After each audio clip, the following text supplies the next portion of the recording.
what we call the fishbowl behind us, and he'll be back, of course, at the end of the mission. We are going to stay in Jupiter and present some of the key players who make the mission happen, the dramatis personae, if you will. We're looking at the Arianespace High Command, led by Stefan, who will make his way there momentarily. With him, Roland Lagier, who is the Chief Technical Officer. Now, these gentlemen will make any decisions should anything unexpected come up during the countdown or during the mission. You may see them on the phones with their teams here at the base or back in Europe. Coming up now, a brief presentation of the mission, some things to look out for. You know that the main stage and the boosters are ignited at ignition. The boosters will burn for about 2 minutes, and they are discarded when they have used up all their fuel. The main stage, of course, continues burning. Less than a minute later, the fairing is released, our altitude now 100 kilometers up. 6.5 minutes later, the main stage engine will shut down, and it is cast off in its turn. The upper stage engine then ignites, and it will provide the remaining thrust to complete the mission. Our upper passenger, HS4 SGS-1, will be released at plus 27 minutes. It's held in place by a structure called the Silda, which we no longer need, so we can discard that now.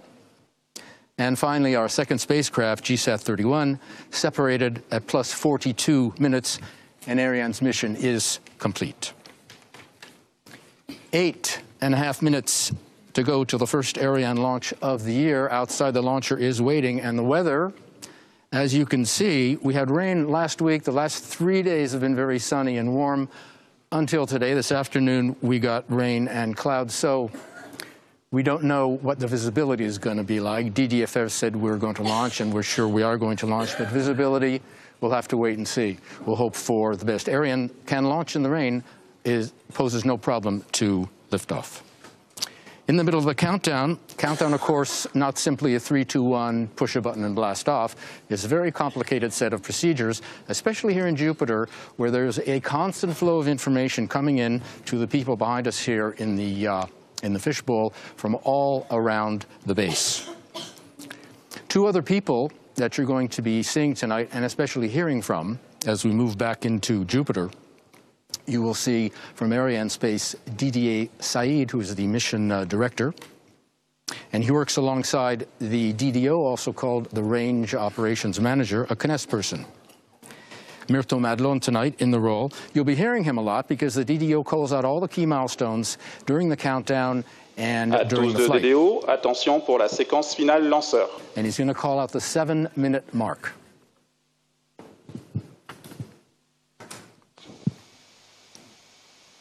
Top, H0 moins 7 minutes. All right, 7 minutes. Why is that important? It brings us into what's called the automatic or the synchronized sequence, which are the final moments of the final countdown, the tip of the iceberg, if you like. What's happening, basically, power is passing from the ground, which controls everything now, to the onboard computers on the launcher, making her autonomous. All right, you know everything. Our stage is set. We're go for launch. I'm going to make my way up to the broadcast booth, and while I'm doing that, take a look at a film on the launcher campaign to see how Ariane is put together.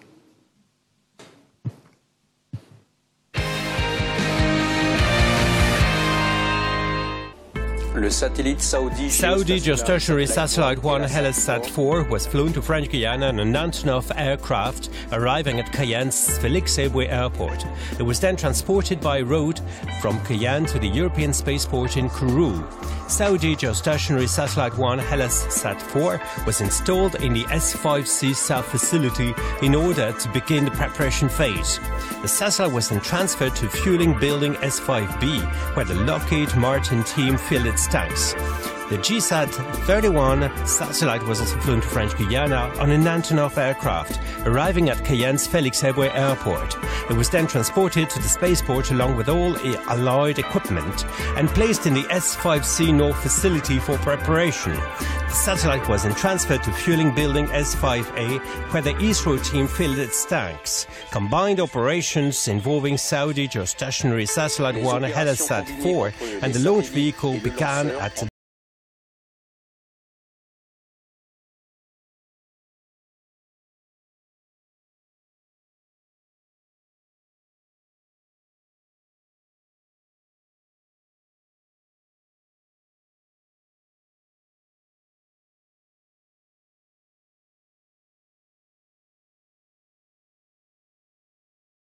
D-11 in the S5B building with the integration of the satellite on its flight adapter.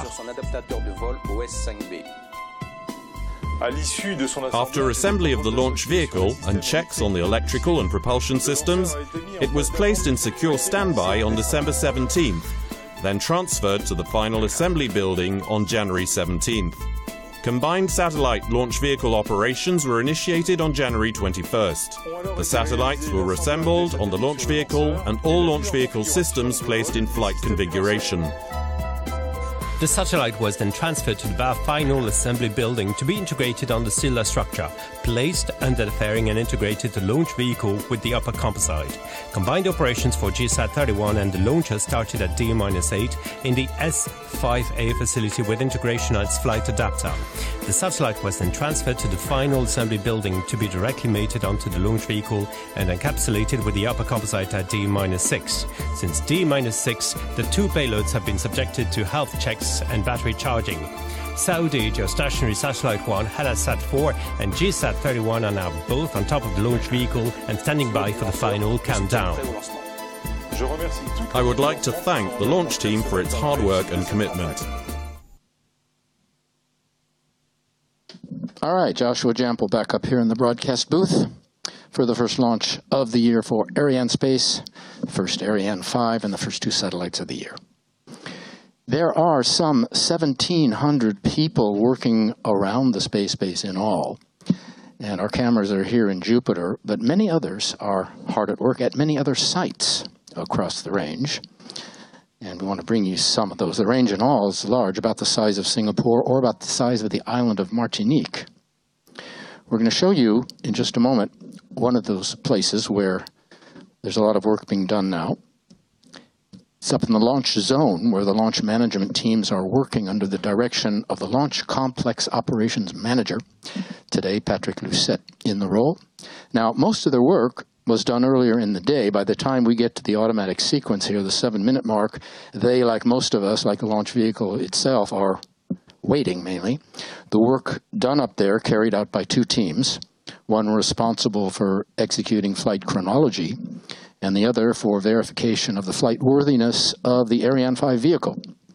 Now, the Launch Complex Operations Manager heads up the group responsible for execution of the chronology. Now, he coordinates with Mission Control back here for final authorization to launch. And when all the conditions are right, he then okays the automatic sequence at the 7-minute mark, which we saw.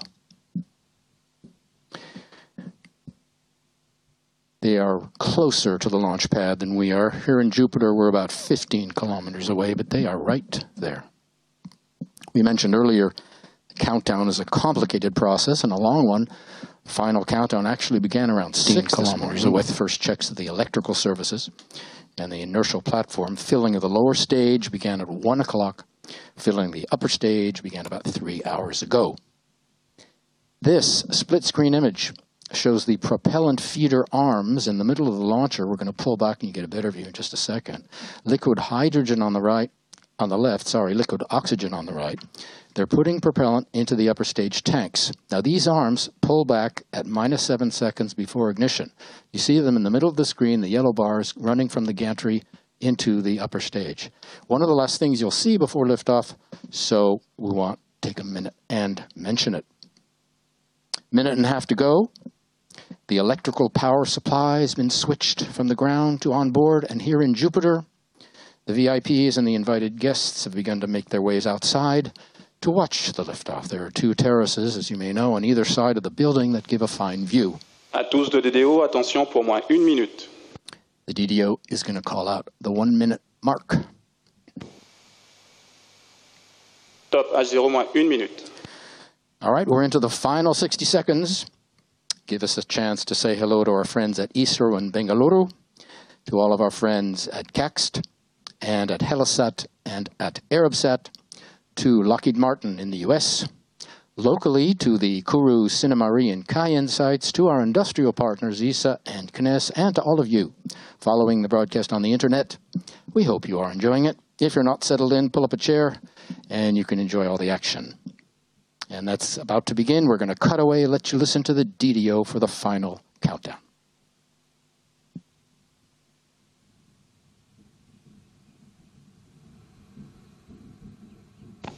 À tous de DDO, attention pour le décompte final.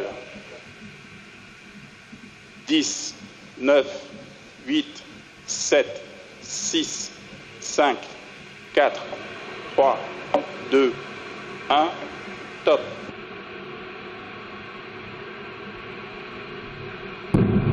Allumage Vulcain. Allumage des EAP, décollage Ariane VA247.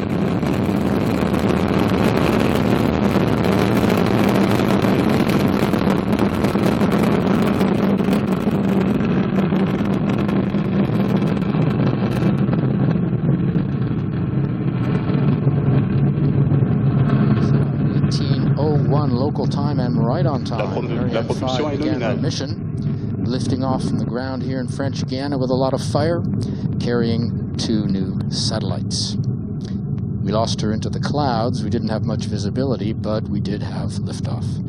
The 2 boosters now providing 90% of our thrust, propelling the launcher along her trajectory at an ever higher velocity, as the DDO says all is working perfectly on board.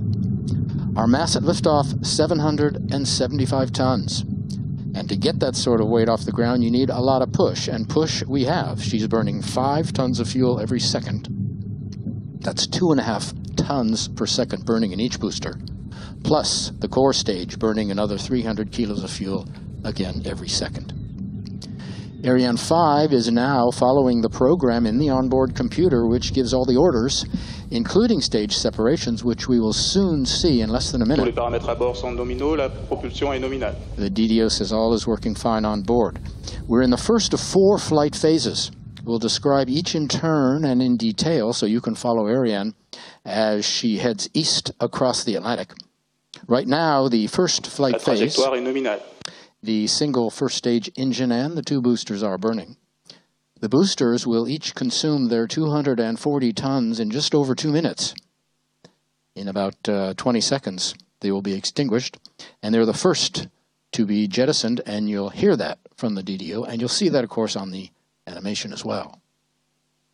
This first flight phase, using both cryogenic cold fuel and storable propellant, cryogenic offering certain advantages over storable, better and more precise performance, and its motors can be reignited. There we have right on time separation of the 2 boosters. Séparation des 2 EAP. The DDO confirms it.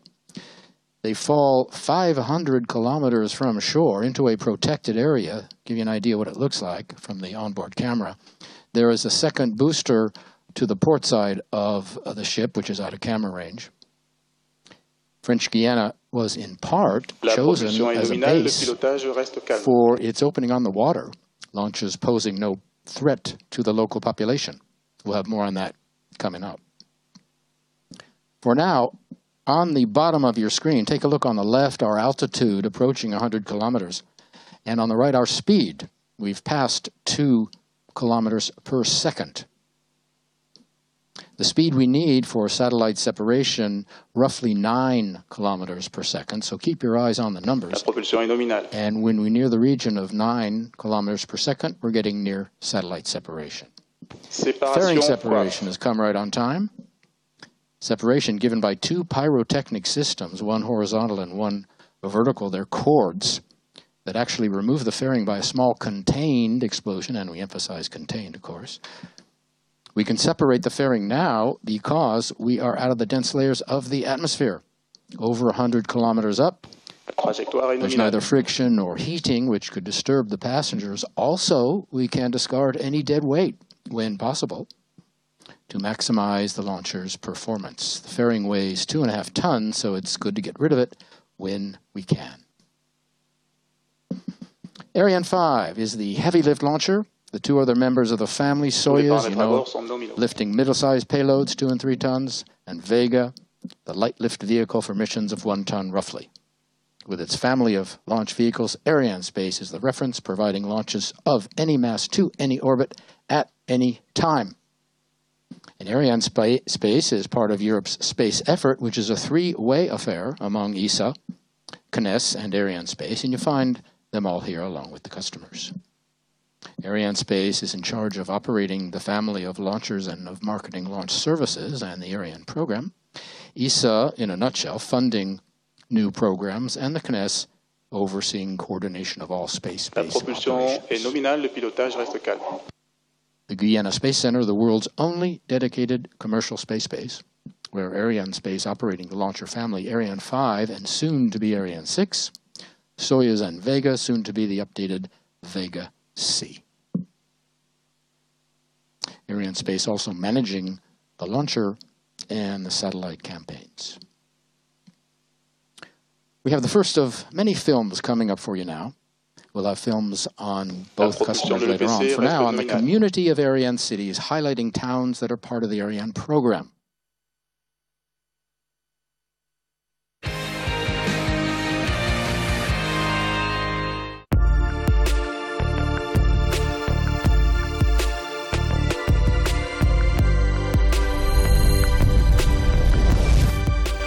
En 2019 se cumplen 500 años de la primera expedición de la Vuelta al Mundo que partió de Sevilla, esa Vuelta al Mundo de Magallanes y Elcano.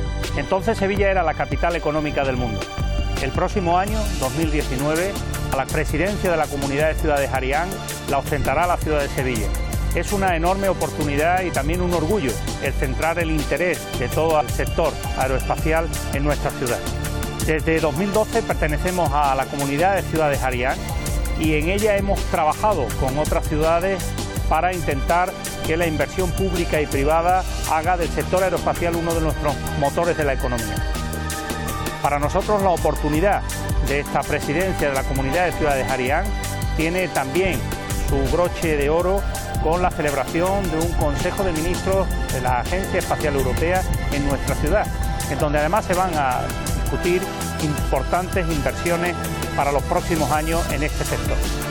Estoy convencido de que los debates que se produzcan, las reflexiones sobre la financiación y los modelos de inversión para estos proyectos van a hacer de Sevilla, sin duda, el centro de la atención mundial en la industria aeroespacial.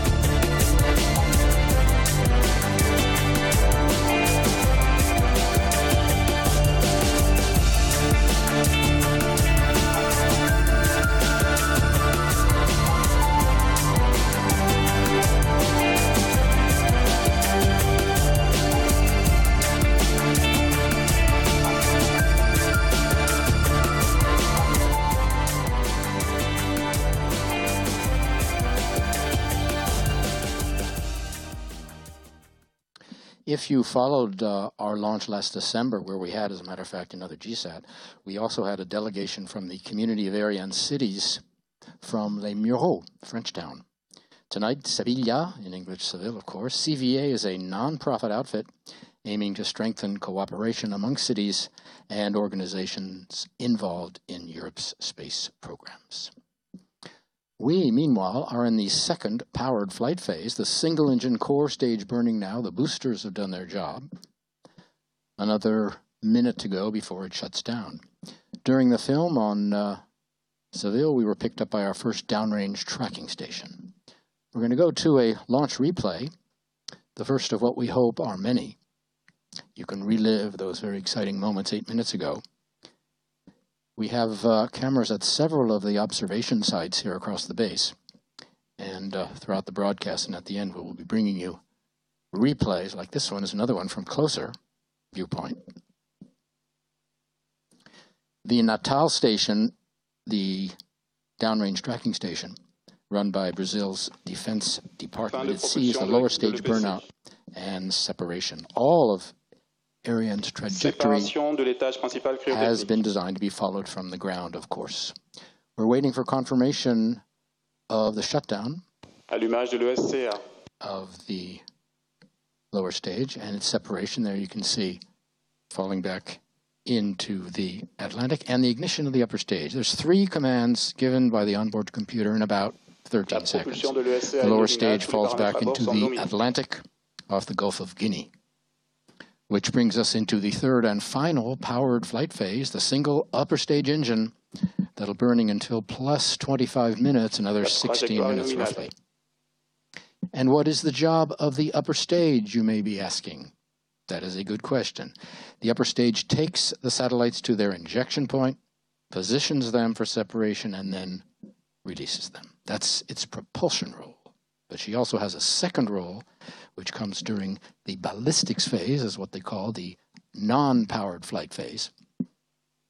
And we'll have more on that coming up. For now, turning to our passengers, a film, our first look at HeLSat 4 SGS-1.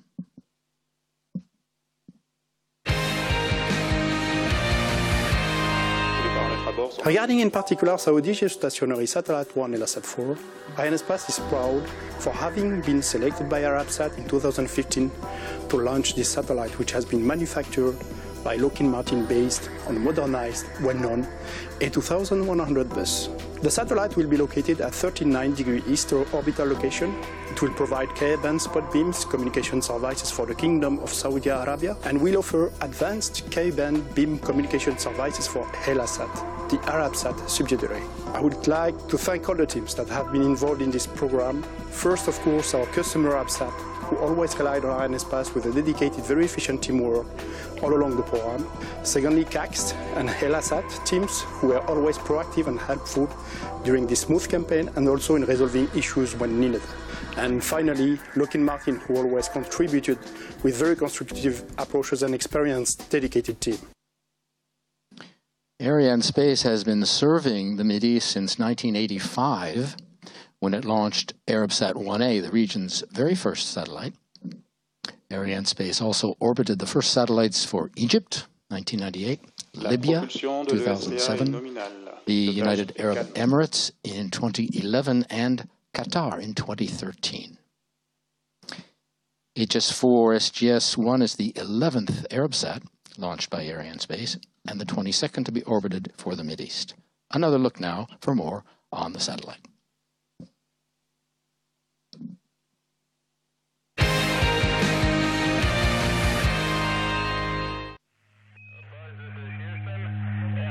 Our power to communicate is the very basis, the essence of human civilization. Satellites unlock the ability to reliably connect from across the most remote places, transforming our understanding of the world and the way we live, work, and cooperate on a global scale. From the ancient times, Greece and Cyprus were the bridge of civilizations and the crossroads of trade between Middle East, Africa, and Europe. Our ambition is HeLSat to play this role, to be the window and the step of Middle East and Africa to Europe. HeLSat 4 is a powerful addition to our network and a major milestone to our business plan.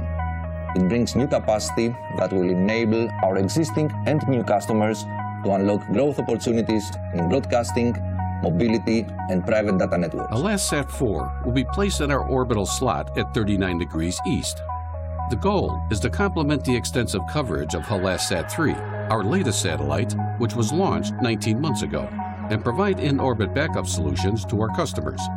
Our vision is to offer high-quality, cost-effective satellite service that will enable our customers to grow their business in the most remote areas. HeLSat 4 is the largest commercial satellite that Lockheed Martin built to date. It has electric propulsion with high-performance electric propellers and powered by the noble gas engine. It features 20 kilowatt sun burners and a weight mass of more than 6 tons, achieving a lifetime of more than 23 years. HeLSat 4 will be launched by Ariane 5 and VA247 Arianespace mission, keeping the great experience the company had from the launch of HeLSat 3 back in 2017. The satellite covers Europe, Middle East, and South Africa with KU and KA payload. In Europe, the satellite will expand HeLSat capability with 22 additional KU, FSS, and BSS transponders. In Middle East will provide 6 additional transponders, which can be used to provide 100% redundancy to HeLSat 3 in the area. In South Africa, it will expand HeLSat capability with 6 additional transponders, addressing the need of satellite capacity in the area.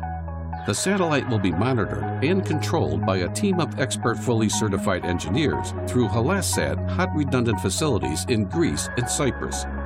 A properly designed, build and launch segment requires a respectively advanced level of flight operations so as to achieve the maximum of the satellite lifetime and the best of the service provisioning to the satellite customers. Offering premium satellite services since 2001, HelasSat premiered with HelasSat 2, positioned in 39 degrees east orbital position. After the successful launch of HelasSat 3 in 2017, HelasSat is now ready to welcome HelasSat 4, the new addition to our fleet, offering unprecedented capacity to our already extensive network. The universe is expanding. So are we. While you were watching the film, we were picked up by our next downrange tracking station, Ascension Island, tiny island in the South Atlantic. 11 minutes to go in the upper stage burn. Arabsat, the direct client for both satellite, founded in 1976, headquartered in Riyadh. 2 satellite control centers, one in Riyadh, one in Tunis, serving more than 80 countries across the Mideast, Africa, and Europe. Another look now at our first passenger with more on CAXT. La propulsion est nominale, le pilotage est calme.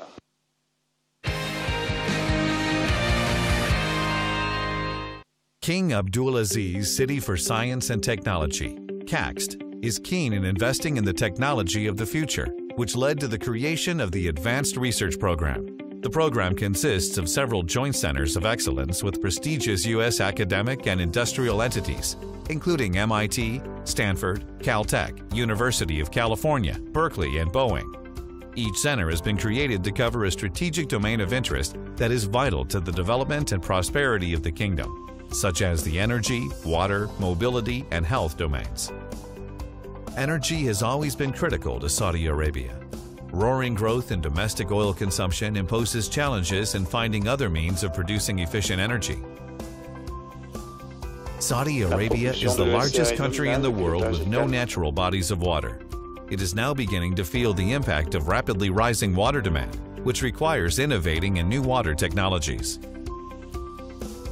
The kingdom has capitalized on its massive fossil fuel resources by successfully building a petrochemical powerhouse that is recognized worldwide. With this edge, it is crucial to keep up with the evolution in this field by innovating in advanced material and manufacturing. Rapidly evolving technologies, along with demographic and economic changes, are expected to alter the healthcare system worldwide. This demands an extensive effort to advance health technologies. The population of Saudi Arabia is growing rapidly. Major Saudi cities face increasingly severe traffic congestion and accidents and deteriorating air quality. Developing new smart mobility solutions in the kingdom is crucial to reduce these effects. Space applications are fundamental tools for bringing sustainable development throughout the world. Saudi Arabia is investing in space and astronautics technologies to strengthen its position in telecommunications, disaster management, agriculture, environmental protection, and natural resource management. Saudi Arabia is taking the challenge of finding innovative methods to produce fresh food to its citizens in a place that has scarce freshwater resources.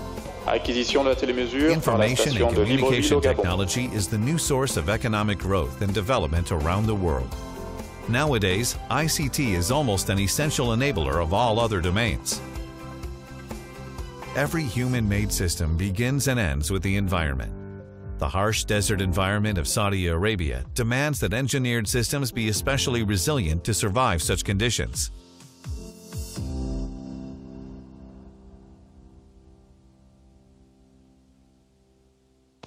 La propulsion est nominale, le pilotage est calme. Ariane 5 continues to function flawlessly. Arianespace coming off a very good year in 2018. We spoke briefly with Stefan Israel about it. 11 launches we launched in every month except in February and May, but we launched twice in November and twice in December. 11 launches, 4 double launches, telecom satellites, navigation, space science, Earth observation. Satellites went to geostationary transfer orbit and sun synchronous orbit. When I said Arianespace flies to all orbits, I meant it. Next up, a second film on our second passenger, this time on the prime contractor Lockheed Martin.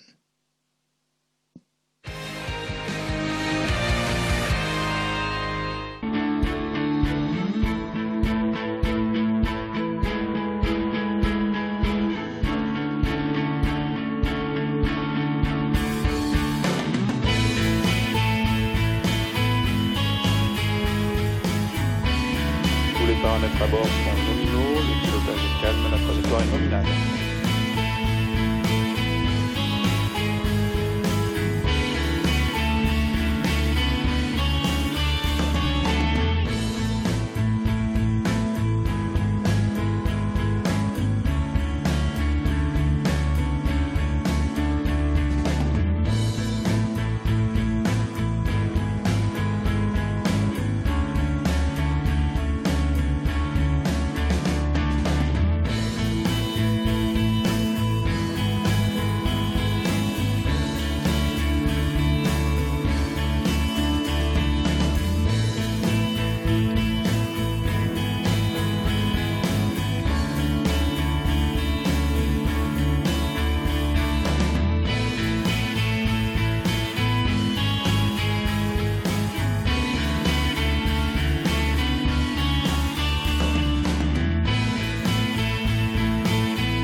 Paramètres à bord sont nominaux, la propulsion est nominale.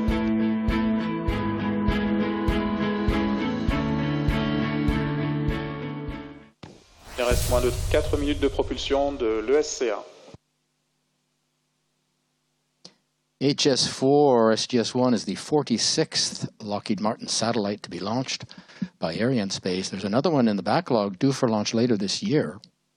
Our last launch for Lockheed Martin goes back to 2012, Flight 206, with the GSAT 13 and VA247 for Vietnam, both satellites built by the companies. We had a Lockheed charter.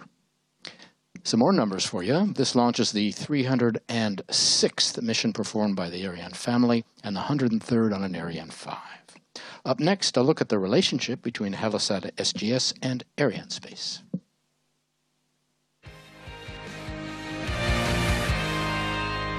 I'm pleased to welcome this first Ariane 5 commercial launch of the year with on board 2 passengers.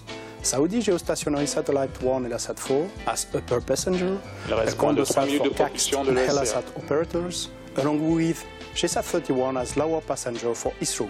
The Saudi Geostationary Satellite, SGS-1, is the national satellite, provides secure satellite communication on the Ka band for the government of Saudi Arabia. It provides 35 gigabit per second. It has the coverage of the Middle East, Europe, North Africa, and as well as a Ku band payload for the Hellasat subsidiary of Arabsat. SGS-1 is a satellite that comes out of the alliance of the agreement between CACST and Arabsat, who jointly contracted Lockheed Martin to build 2 geostationary satellites. CACST is honored that it can provide the satellite in the name of Saudi Arabia thanks to the support of the custodian of Tuliham Mosque and King Salman and the overseeing of the Crown Prince, who made a visit and monitored their manufacturing activities and wrote a precious word above the highest cloud, a sign of a new era of a new Saudi satellite on the geostationary orbit at 36,000 kilometers that comes after 15 Saudi-made satellites previously launched by CACST on the lower Earth orbit. I would like to thank His Highness Dr. Turki Al Saud, former President of CACST, and Chairman and President of CACST, Mr. Khalid Al Faleh. The Hellasat payload will provide KU coverage over Europe, Middle East and South Africa. It will provide extensive redundancy and backup capacities to further secure DTH networks and customer base and provide competitive advantage to its customers in Europe and other areas. We envision Hellasat 4 to provide additional capacities for HD, 4K and free-to-air channels, which will guarantee additional room for our existing and new customers to grow. Following the transfer orbit injection of the satellite, the Lockheed Martin Control Center in Colorado will begin the orbit raising operations with the support of Arabsat, CACST and Hellasat engineering teams to bring the satellite into the geostationary position of 39 degrees east. With the completion of the in-orbit raising operations and the in-orbit test, the Hellasat SCC will assume the on-station operations and they will operate the spacecraft for the upcoming 23 years of orbital maneuver life. We had a very accommodating and smooth launch campaign thanks to a team from CACST, Technia, Arabsat and Lockheed Martin. It has been a prosperous journey, and I would like to thank the Lockheed Martin team, the Ariane team, the Arabsat and CACST Technia teams for their support and excellent collaboration. I would like to thank my team, the Hellasat team, for the excellent job they did. We are grateful for the cooperation and the service provided by Arianespace. I wish a long life to Saudi Geostationary Satellite 1 Hellasat 4. During the film, we were picked up by our last downrange tracking station. It's in Malindi in Kenya, and it will see the upper stage burnout and satellite separations. We are coming up on extinction of the upper stage engine. In just a few seconds, you will hear the DDO confirm that. Extinction de l'étage supérieur cryotechnique.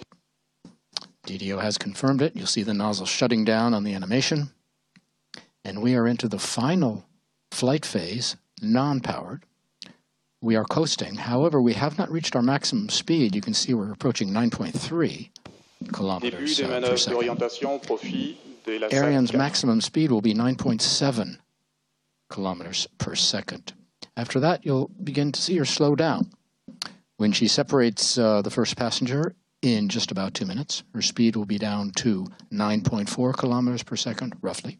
When she releases the Silda, that's the carrying structure for the second passenger, at plus 29 minutes, she'll be flying at 8.7 kilometers per second. And finally, when she separates GSAT 31 at plus 42 minutes, her speed will be down to under 7 kilometers per second. With the power shut down, not only do you see our speed start to drop, but we are moving into a new coasting phase. It's the last flight phase, the only one not powered, as we mentioned. Just a minute to go until separation of our first passenger. The time we have is plus 27:14, just in about a minute. And it's always a moan of high concentration when you're approaching satellite separation. The teams have gone through these procedures before, but it of course calls for tremendous focus. You don't want to say tense, but I think focused, concentrated. Gives you an idea of the atmosphere here in Jupiter. You see it on the faces. All eyes on the computer screens in front of them, and all ears on the phones as we await confirmation of our separation of our first passenger. Telesat 4 SGS-1 coming in about 6-7 seconds, and you will hear the DDO confirm it. Séparation SaudiGeoSat Satellite 1 et la Sat 4. Well, DDO has confirmed it. You see our first passenger pushed away from the mothership by a series of springs.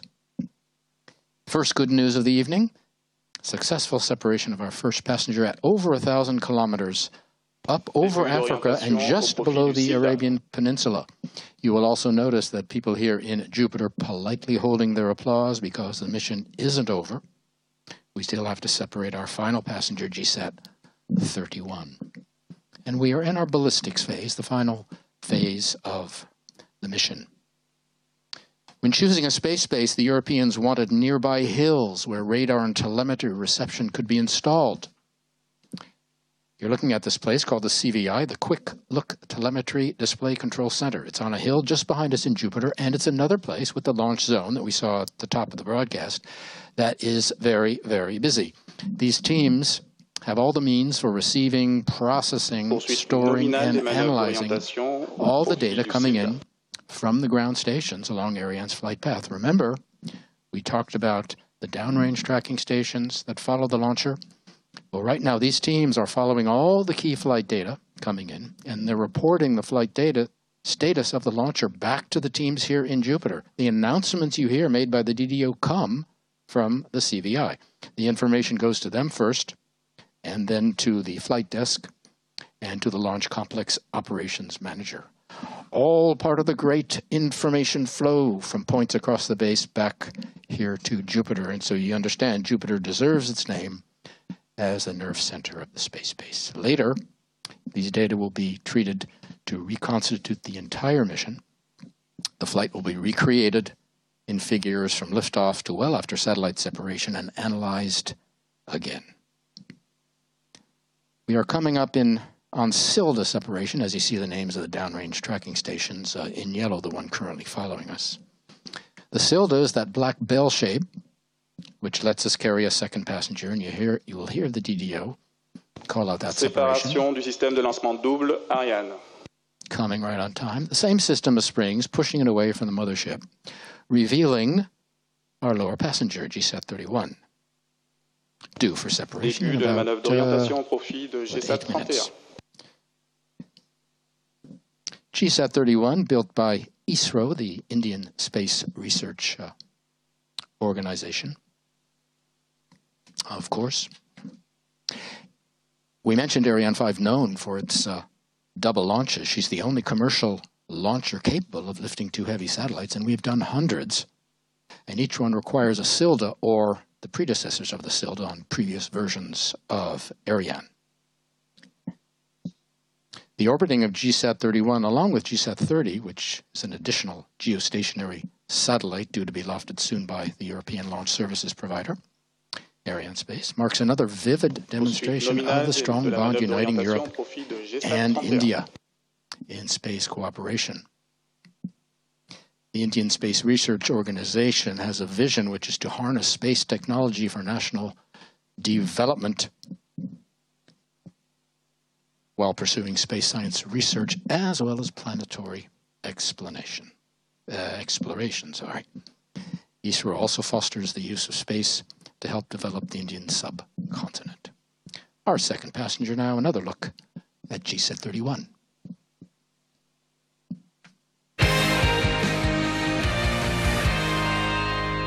Please let me introduce GSAT 31, one of the 2 satellites to be launched by Ariane 5 flight VA247. GSAT 31 is an operational communication satellite designed and manufactured by ISRO, the Indian Space and Research Organization, in order to provide communication services from geostationary orbit for a mission life greater than 15 years.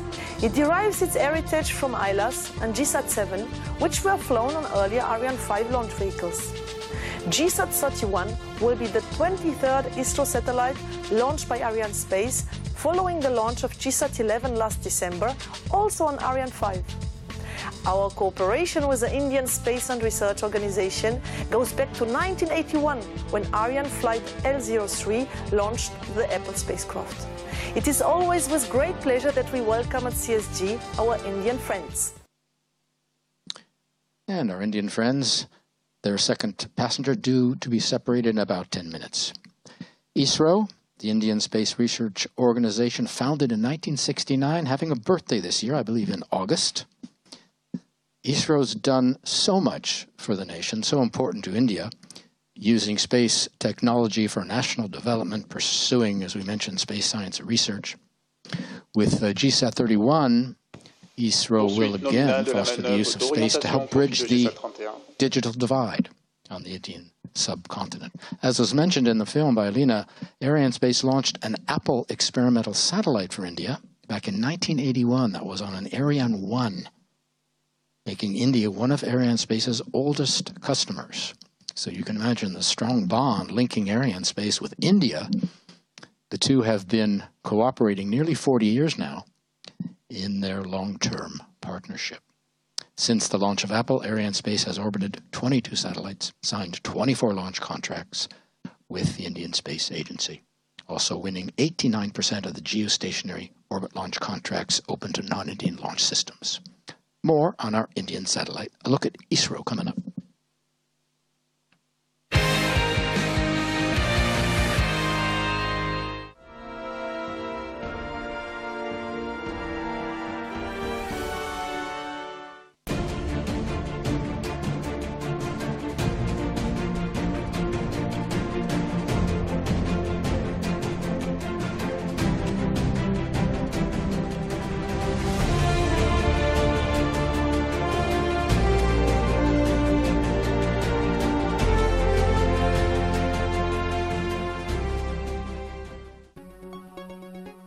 Communication plays a very important role in the overall societal development. In a country like India, which has different geographical topology with many hilly and remote regions, effective communication through satellite becomes inevitable. For more than 3 decades, ISRO has launched and maintained a constellation of communication satellites, providing a variety of operational communication services in the country. GSAT 31 is a communication satellite which will provide continuity of services currently provided by INSAT 4CR and INSAT 4A. GSAT GSAT-31 spacecraft is a high-power communication satellite with payloads in Ku band with an effective isotropic radiated power of 51.5 dBW. This spacecraft is a versatile one with unique configuration of providing flexible frequency segment and flexible coverage.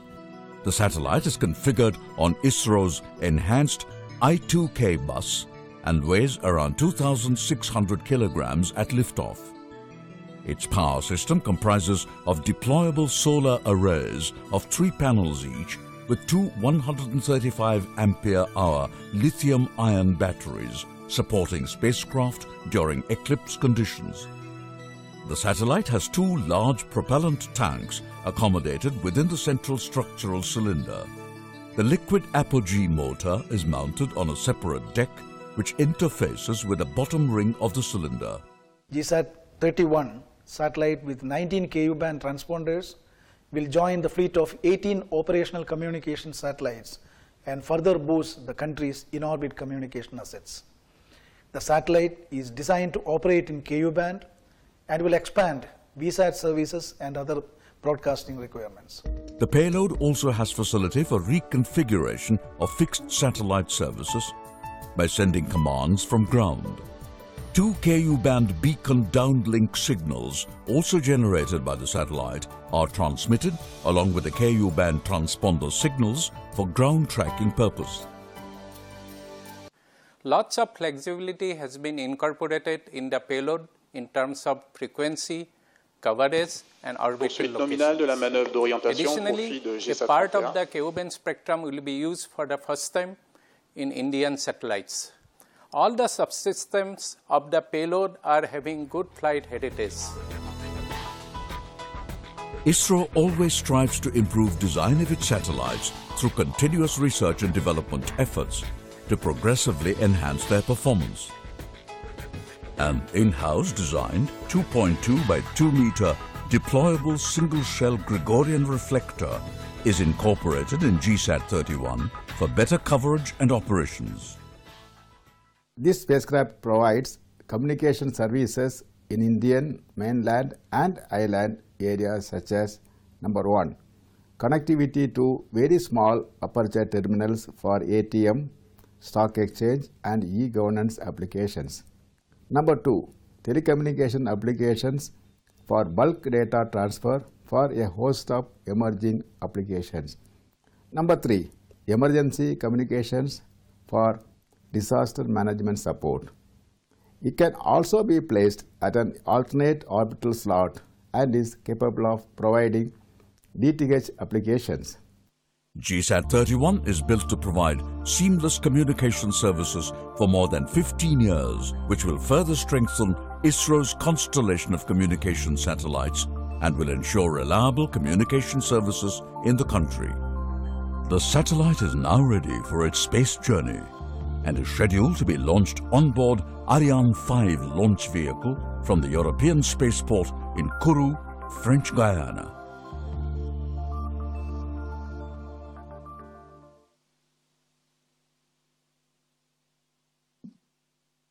Four minutes to go until separation of GSAT-31, so don't anybody go anywhere.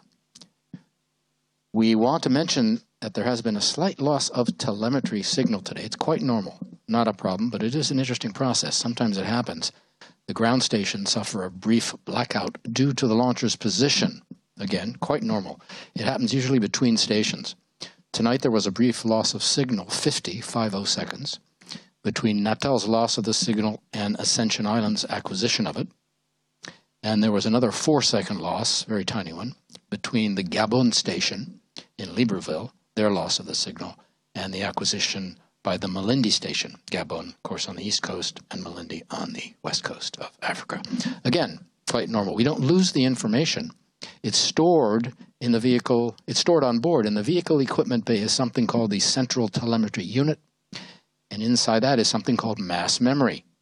The exact times and duration of the signal loss are programmed in the vehicle equipment bay, and the telemetry unit is programmed to record the data it would normally be sending down to the stations on the ground. Our final film coming up on the relationship between Arianespace and ISRO.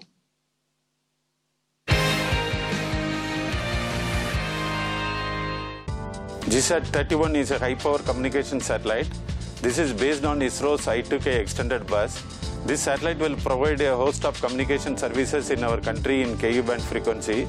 The satellite was realized at Bangalore, India in fast-track mode under the guidance of Chairman ISRO and the Director URSC. The realization of this satellite was possible due to immense support given by Team ISRO. GSAT-31 was shipped to the launch pad early January, and all the preparatory activities were carried out as planned. Our long-standing relations with Arianespace have ensured smooth, event-free operations at the launch pad. The place and the facilities here are similar to our spaceport at Sriharikota. Followed by the launch and successful injection of GSAT-31 by Ariane 5, the solar panels will be deployed and orbit rising maneuvers will be carried out by Master Control Facility in India. Subsequent to this, in-orbit test will be initiated and the satellite will be made available to the users at the earliest. I wish all the best to GSAT-31 and the teams involved in the launch. 1 minute to go until separation of our lower passenger. We talked about the long and fruitful cooperation between ISRO and Arianespace. ISRO satellites have flown on all versions of the Ariane. 1, 2, 3, 4, and 5. French Guiana may be 7,000 kilometers from Paris, but it is very important for Europe. The Guyana Space Center offering an independent access to space, vital for Europe strategically. You see the Jupiter mission controller in two parts, the invited guests and the VIP is on one side of the glass, and the operational people on the other, inside what we call the fishbowl. All these posts there have a backup as well. The Guyana Space Center, Europe's spaceport, certified ISO 14001 in 2004, which means its activities meet the international environment standards. We're launching from the CSG, where we have been launching for 50 years. And during those 5 decades, we've launched more than half the telecommunication satellites in operation today. Waiting for confirmation from the DDO on separation of our lower passenger. Séparation GSAT-31. And there you have the final good news. And you heard the applause from people here in Jupiter, handshakes all around, champagne forthcoming, as Ariane 5 delivers to these smiling faces her second passenger, GSAT-31, over the Indian Ocean, not far from the Indian subcontinent, and the station at Hassan on the west coast in Karnataka state will get the signal first. So from the rather focused, concentrated minutes just a moment ago, you can see the change here in Jupiter.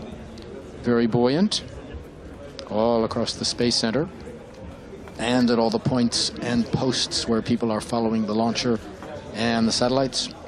Work now just beginning, or soon will be, at the different ground stations for both GSAT and Hellasat SGS, and at all the other sites around the world where the satellite's first maneuvers are being monitored. We are waiting now for the traditional post-separation speeches. The podium is being set up. We will be hearing from Stefan Israel of Arianespace, Badr Al-Suwaidan of KAXT, Dr. Sivan from ISRO, Guy Budelschis from Lockheed Martin, and Christodolos Propopatas of Hellasat.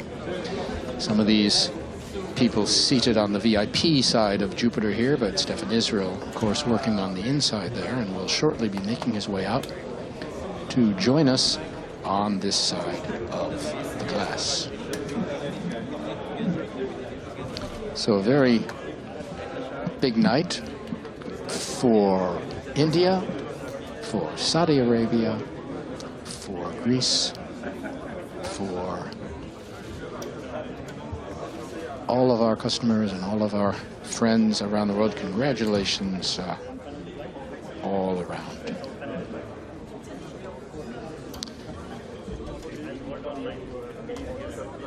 Stefan Israel, I see, is on this side of the glass. We will go to a launch replay, and then we'll be hearing from Stefan.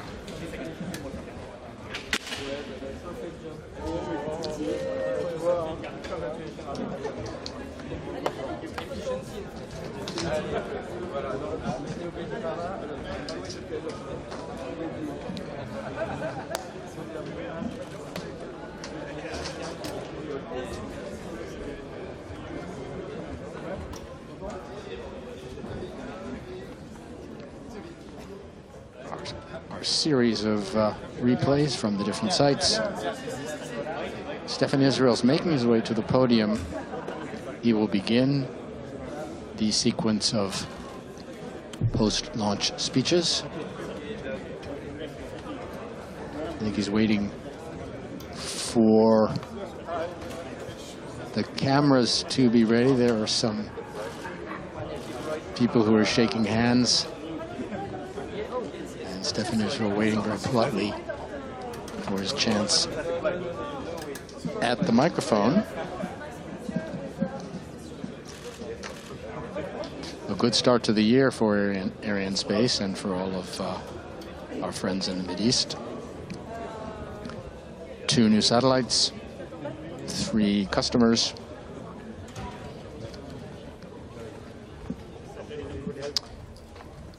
Stefan Israel waiting, is about to make his way to the podium. He will make his speech. He makes 2 speeches, actually. He'll be speaking and then introduce the speakers that will follow him. And then once the final speaker is over, he will make a final statement. The next voice you hear, Stefan Israel. So, ladies and gentlemen, distinguished guests, Arianespace is delighted to announce that Saudi Arabia Geostationary Satellite 1, ELASat 4, and GSAT 31 have been separated as planned on the targeted geostationary transfer orbit.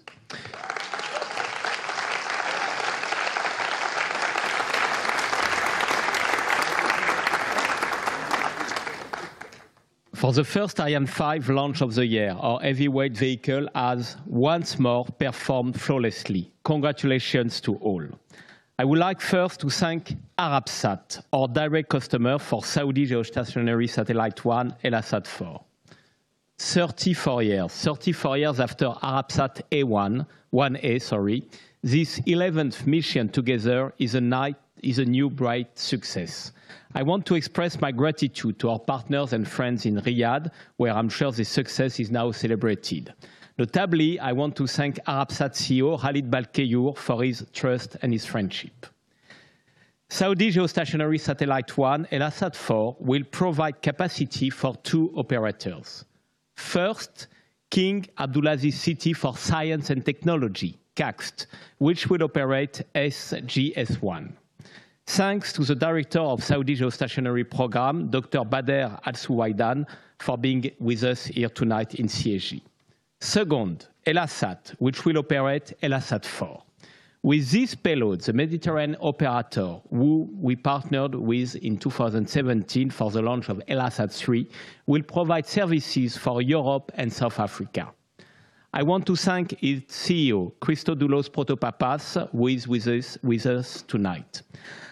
I want also to celebrate the presence of key people tonight with us. We have the Cyprus Minister of Transport, Communications and Works, Mrs. Vasiliki Anastasiatou, as well as the Greek General Secretary of Post and Telecommunications, Mr. Vasilios Magklaras. Last but not least, I want to congratulate our longtime US partner, Lockheed Martin, and Mr. Guy Buttelschilds, who is VP Communication Satellite in Lockheed Martin. So for Lockheed Martin, it's a comeback after a few years not with us in CSG, and it is the 46th satellite we have orbited for Lockheed Martin, and we have 1 more in our backlog to deliver this year. After having celebrated our partnership with Arabsat, I wish now to celebrate our partnership with the Indian Space Agency, ISRO. Arianespace is ISRO that is honored that ISRO has entrusted Ariane 5 for 2 launches back-to-back. You know that at the end of last year, we have delivered to orbit GSAT 11. It is the most powerful satellite of ISRO. And now we are very happy to start 2011 with GSAT 2019, with GSAT 31. We celebrate tonight the 23rd successful mission together. And it was remembered in our broadcast. The first mission we did together was April. It was the 3rd launch of Ariane in 1981. For such an amazing collaboration, as well as for the successful manufacturing and delivery of GSAT 31, I want to deeply thank ISRO and congratulate ISRO. For sure, I have a special thought for ISRO chairman, Dr. Sivan, who is watching this launch from Bangalore. And I want also to celebrate Mr. Pandian, who is with us tonight and who is director of the SDSC. We will also have the pleasure to welcome ISRO for another launch this year with GSAT 30, which is still in our backlog, and it will be a second launch for ISRO in 2019. With this first launch of the year, we celebrate Ariane's 40th birthday. You know that the first Ariane was launched the 24th December 1979. And Ariane 5 reasserts tonight its leading position on the geostationary market. Indeed, tonight's launch has started a series of up to 5 Ariane 5 ECA dual launches in 2019, and there will be all dedicated to global commercial customers in dual launches. So I want to congratulate all our partners who played their part in this new success. ESA for sure, and all the member states of the Ariane program whose support is essential. Speaking about our European footprint, I would like to mention the delegation from the city of Sevilla, which holds the 2019 presidency of the Community of Ariane Cities. I want also to thank Ariane Group, Ariane 5 Prime, and first shareholder of Arianespace. We have today with us tonight André Hubert Roussel. André Hubert has taken over the position of Alain Charmeau after many years of success for Alain, and we are very proud and happy to welcome André Hubert with us tonight in the Jupiter room. I want to celebrate CNES as well, Ariane 5 Design Authority and our daily partner here in CSG. And I wish also to say a word for all the employees of the launch basis for their flexibility and their capacity to deliver in due time. Of course, I would like to pay my tribute to all my Arianespace colleagues. It is the first success of the year, and we are now waiting for at least 11 more. I would like now to welcome to the stage our customers and partners. Thank you very much.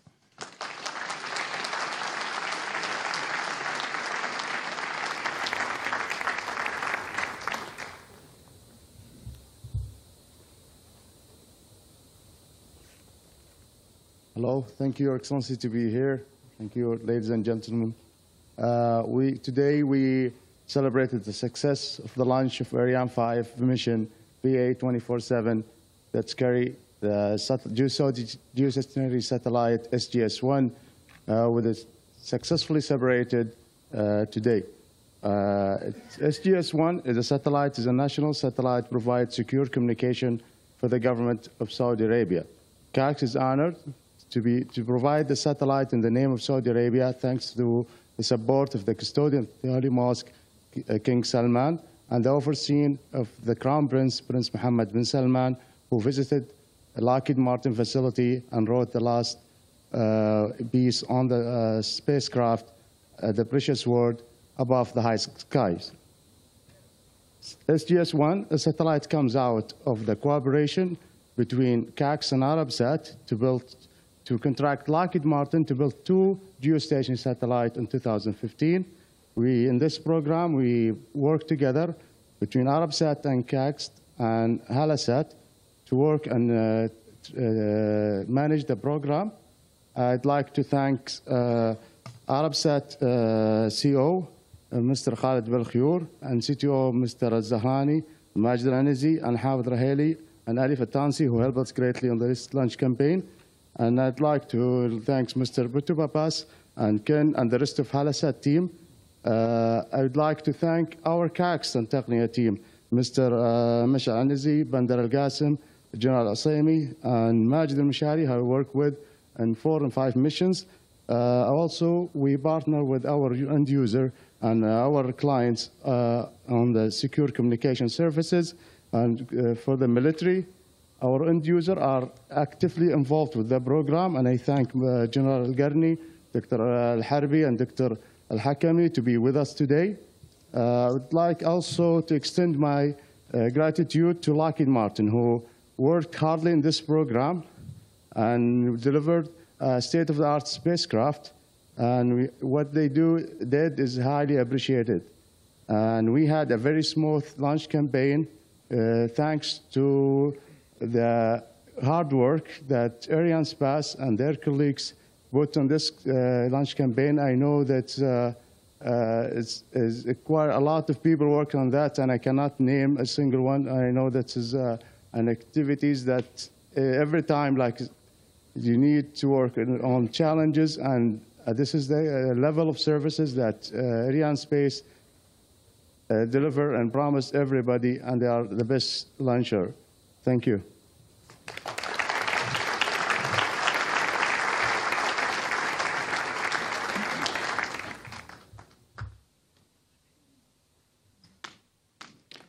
From my side, as representing the GSAT, I would like to thank the Greek and Cypriot government for their generous support. I would like to thank the Minister of Transport of Cyprus and the Secretary General of Telecommunications and Post of Greece for their presence in this very special moment and special moments of our company in Guru. I would like also to thank Minister Nikos Papas for their personal support to GSAT project. I would like also to thank the chairman, the members of the board of directors of Arabsat and the management of Arabsat for their generous support. Our chairman, Dr. Omar Alaida, and the board of directors of GSAT for their support to this project and for their generous support also to the management of GSAT. I would like also to thank the board of directors and the management of CACT, and especially the former president of CACT, Prince Dr. Turki, and also the board of directors and management of Technia Space, General Abdullah Halosami, for their very, very harmonic cooperation we had until now, and we expect to have for the next 23 years of operations of the joint satellite. I would like also to thank Mr. Roussel for the special, for the first, and congratulate for the first successful launch of year 2019, and my friend Stefan Israel and his team for this excellent job, and also Guy and the team of Lockheed Martin. Give my regards to Lisa, my friend Lisa in Denver, and also regards to the team, the joint team of engineers in Denver who took over the satellite right now. And also, I have to pay our tribute to the engineering team, the joint engineering team of GSAT, Arabsat, and CACT, who worked together for 4 years for this very special project, and then deliver with Lockheed Martin a state-of-the-art and a very innovative spacecraft in space. Now, in my capacity as chairman of the Hellenic Space Agency, I would like to welcome the establishment of the Saudi Space Agency in Saudi Arabia, and congratulate His Royal Highness Prince Sultan bin Salman for his nomination as chairman of the Saudi Space Agency. Thank you very much, and we will be in touch for the next 23 years. Thank you.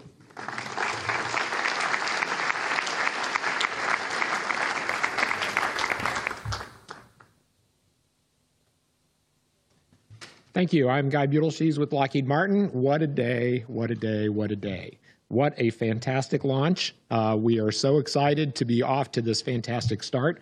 So first off, I want to thank ESA, I want to thank Kines, I want to thank Arianespace, and I especially want to thank all the employees who made this day possible, all of their hard work, and it is such a delight to be here finally and ready to start our mission and move forward to supporting our customer. This is a very big day for Lockheed Martin. This is our first LM-21 launch. This is our new upgraded communication satellite platform and carries a variety of technologies which make this the largest and most powerful commercial communication satellite that we've ever built for our customers, and we're very excited to be delivering that to them. And so I want to also thank all of the engineers, both at Lockheed Martin and our customer and their contractors and everybody who's been part of this 4-year journey to get the spacecraft built, designed, tested, and delivered. And then I also want to thank our customers for allowing us to be part of their team. So for CAXT, for TACNIA, for ArabSat, and for Helisat, very excited to be part of your journey. And I especially am gratified because this just really reinforces the very strong relationship that we have with Saudi Arabia, with Greece, and with Cyprus. And so we still have a long night ahead for us. So the launch vehicle's job is done, but we are going to be acquiring our spacecraft and then starting to get health and telemetry, configuring it, deploying our solar arrays, and doing a variety of tasks to get it ready to move out to its orbital position and start its 23-year service to our customers. Thank you, thank you, thank you.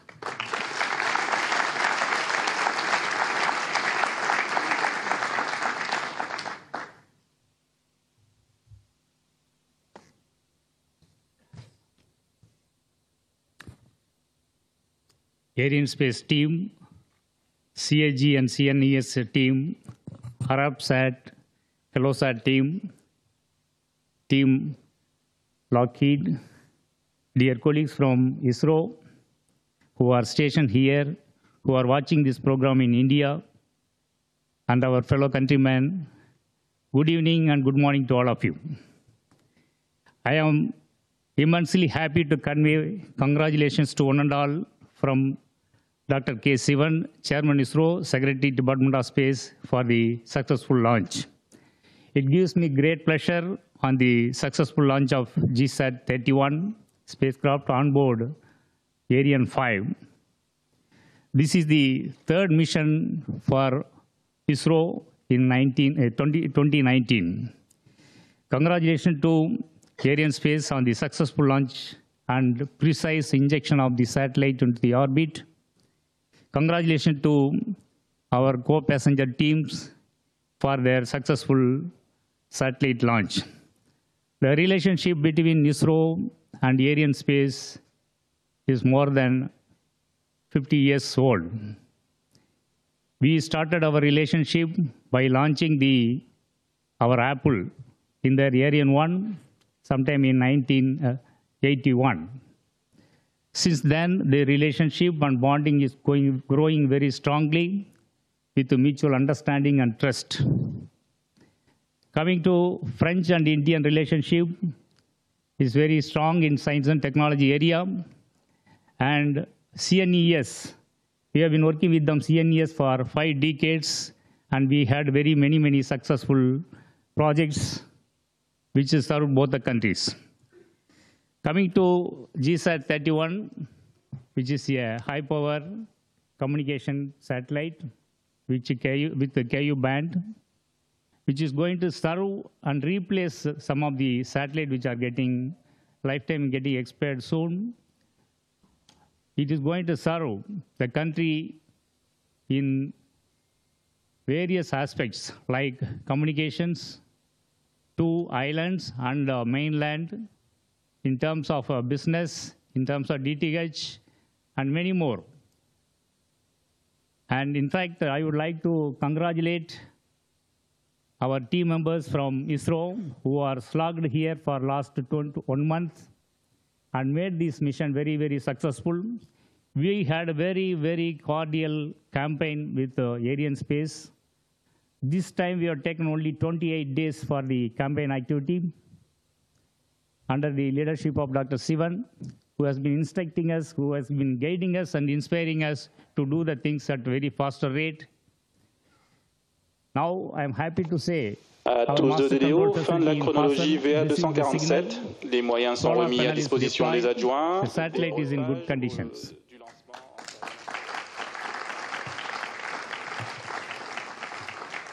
This moment marks joyous culmination of the successful launch campaign. However, I believe every end has got a new beginning. We have got many launch vehicle and missions in our hand. And soon we'll be getting back to French Guiana sometime in June, July to launch GSAT 30. At this juncture, let me thank Arianespace and all the contributing agencies for the wonderful support and wish them all the best. Thank you.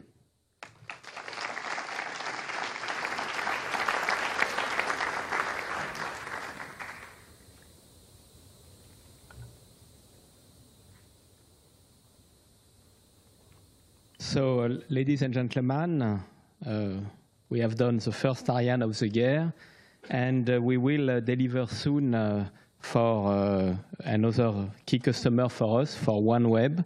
It will be with Soyuz. The targeted day for this launch is 22nd of February. We will confirm it more formally in the coming days, but this will be our second launch of the year, and it will be with Soyuz. So now enjoy the evening, and again, thanks to our customers. Thank you so much.